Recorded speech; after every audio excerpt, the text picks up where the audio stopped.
Hello guys, welcome back to సామలాస్ kitchen. ఈరోజు ఒక instant snack రెసిపీతో మీ ముందుకు వచ్చేసాను. అదే పాలక్ బజ్జీ. మీకు అప్పటికప్పుడు ఏమైనా స్నాక్ తినాలి అనిపిస్తే ఈ స్నాక్ రెసిపీని ట్రై చేయండి. 10 minutesలో రెడీ అయిపోతుంది. అంతే టేస్టీగా కూడా ఉంటుంది. సో దానికోసం ఇక్కడ పాలకూర ఆకుల్ని 1కి 2 సార్లు శుభ్రంగా కడిగి తీసుకోవాలి. సో ఇప్పుడు బ్యాటర్ని ప్రిపేర్ చేసుకుందాం. దానికోసం 1 కప్ శనగపిండిని వేసుకోవాలి. అలానే 1 టీ స్పూన్ కారం, కొద్దిగా సాల్ట్, కొద్దిగా పసుపు, అలానే 1/2 టీ స్పూన్ వాముని వేసుకోవాలి.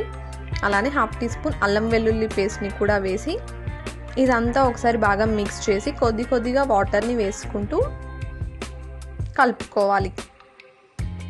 సో బ్యాటర్ కన్సిస్టెన్సీ ఇలా ఉండాలి. ఎక్కువగా పల్చగా అయిపోకూడదు, అలానే థిక్గా కూడా ఉండకూడదు. సో ఇలా రెడీ చేసి ఆయిల్ని పెట్టేసేయాలి.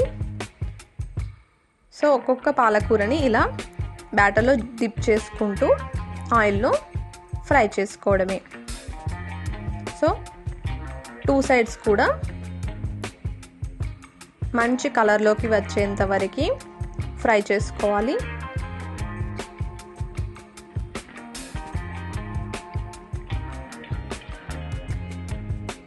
సో చూస్తున్నారు కదా, ఇలా జాగ్రత్తగా 1 by 1 డిప్ చేసుకుంటూ ఆయిల్లో బాగా ఫ్రై చేసుకోవాలి.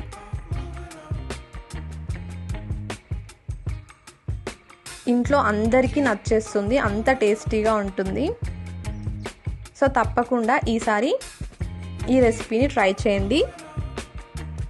ట్రై చేసి మీకు ఎలా వచ్చిందో నాకు కామెంట్ సెక్షన్లో తెలియజేయండి.